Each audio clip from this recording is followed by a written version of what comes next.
Salam untuk kita semuanya, berjumpa lagi dengan saya di channel Aritela Tutorial, tempat kita untuk berbagi informasi seputar informasi pendidikan dan informasi guru, serta informasi honorer, dan informasi lain yang ada relevansinya.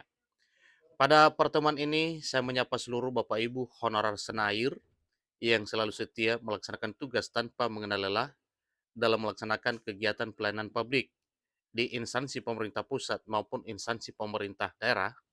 Saya yakin bahwa Bapak Ibu honorer selalu semangat dan selalu dalam keadaan sehat walafiat. Pada pertemuan kali ini, ada satu hal penting yang perlu saya sarankan kepada seluruh Bapak Ibu honorer terkait dengan pengesahan revisi Undang-Undang Aparatur Sipil Negara atau pengesahan RUASN yang digadang-gadang diresmikan pada tahun 2023 tahun ini. Nah, mengenai jadwalnya Bapak Ibu, ini masih ada satu dan lain perbedaan yang mana dari sumber informasi mengatakan bahwa November 2023 itu akan disahkan. Ada juga yang mengatakan bahwa di akhir September ini. Nah, terkait dengan itu, informasi terkini terkait dengan pengesahan RUASN, di sini disampaikan bahwa revisi Undang-Undang Aparatur Sipil Negara minimal disahkan akhir November 2023. Honorer diusahakan dapat 3 hak istimewa. Nah, terkait dengan hal ini Bapak Ibu, kira-kira apa 3 hak istimewa yang akan didapatkan honorer yang telah termuat di dalam revisi Undang-Undang Aparatur Sipil Negara? Nah, untuk hal tersebut, simak informasi ini sampai selesai, dan jangan lupa tekan tombol subscribe, share, dan komen, nyalakan tombol notifikasinya, supaya semua informasi yang disalurkan melalui channel ini selalu update di layar Bapak Ibu. Tanpa basa-basi lagi, langsung pada informasinya. Persoalan tenaga honorer ini menjadi salah satu perhatian utama dalam revisi Undang-Undang Aparatur Sipil Negara atau satu hal yang dibahas dalam RUU ASN. Sebab terdapat beberapa permasalahan tenaga honorer yang hingga saat ini belum terselesaikan, termasuk pengangkatan honorer menjadi ASN, baik P3K maupun PNS. Permasalahan yang dimaksud adalah menyangkut kesejahteraan tenaga honorer atau non-ASN. Untuk itu, pemerintah berupaya segera menyelesaikan permasalahan tenaga honorer ini melalui revisi Undang-Undang Aparatur Sipil Negara atau melalui RUASN. Anggota Komisi 2 DPR RI Mardani Alisera mengatakan birokrasi yang kompeten dan jujur merupakan alat untuk kemajuan bangsa Indonesia. Ia menekankan agar permasalahan struktural di lingkungan birokrasi harus diatasi dengan baik dan komprehensif.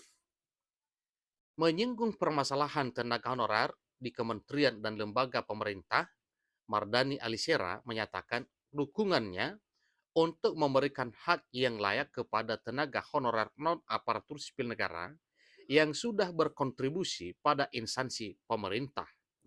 Suatu hal yang wajar kalau hal ini benar-benar diperhatikan Bapak Ibu, karena sesuai dengan pengakuan dari pemerintah melalui Menpan RB yang menyatakan bahwa tanpa honorer selama ini kegiatan di birokrasi pemerintah, pelayanan publik di instansi pemerintah pusat maupun daerah itu tidak bakal berjalan dengan baik.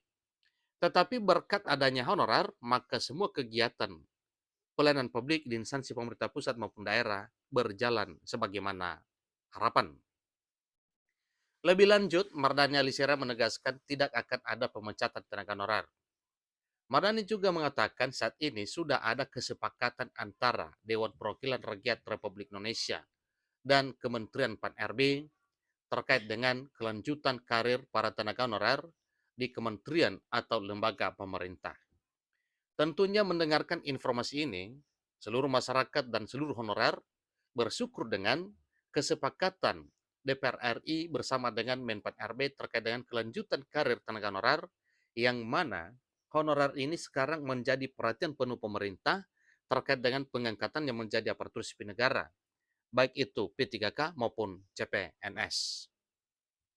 Setidaknya ada 3 hak istimewa yang sedang diusahakan oleh Dewan Perwakilan Rakyat Republik Indonesia atau DPR RI untuk tenaga honorer. Pertama, tidak akan ada pemecatan massal pada November 2023. Itu sudah jaminan Bapak Ibu ya. Ini sudah sesuai dengan surat edaran Menpan RB terkait dengan keselamatan honorer. Di sini disampaikan kami sudah punya payung hukum yang berupa kesepakatan, belum dalam bentuk undang-undang karena masih direvisi.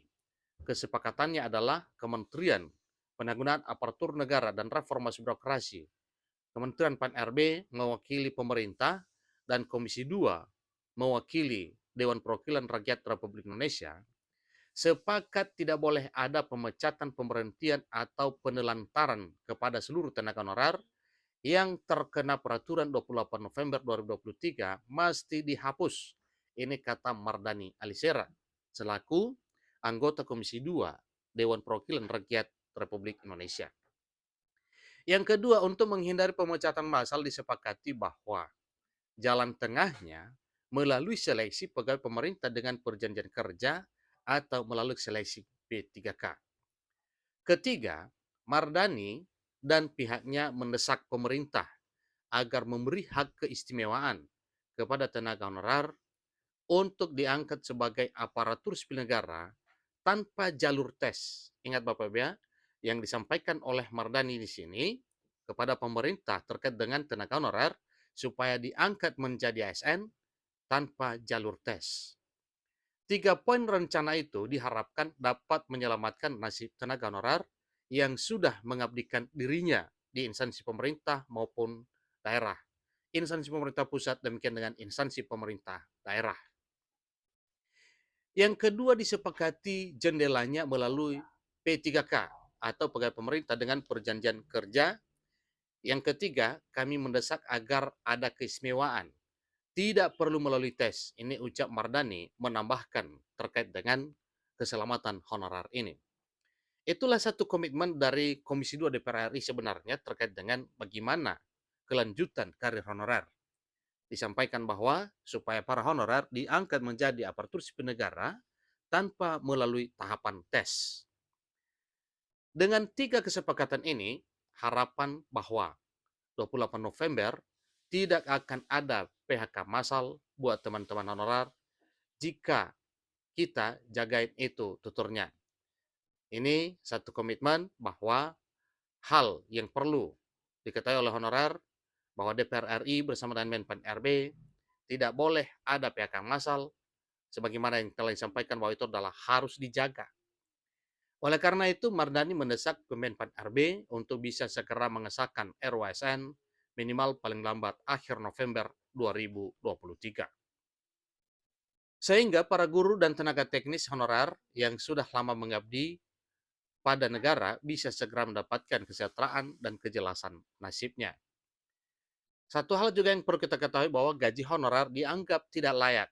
Artinya, revisi ini merupakan keniscayaan para guru dan tenaga teknis. Sesungguhnya mereka mengabdi selama puluhan tahun berharap ada kepastian untuk menjadi ASN Imbu Mardani. Itulah informasi terkini Bapak Ibu terkait dengan RUASN, kapan disahkan dan apa harapan honorer di dalamnya.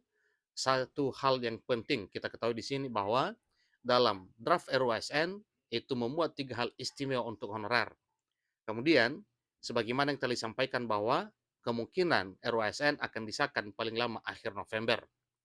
Demikian informasinya, kita berdoa selalu Bapak Ibu, kiranya harapan para honorer yang telah tertuang dalam RUASN bisa tercapai dan bisa terrealisir sesuai dengan harapan. Demikian informasinya, sampai ketemu pada informasi berikutnya. Terima kasih.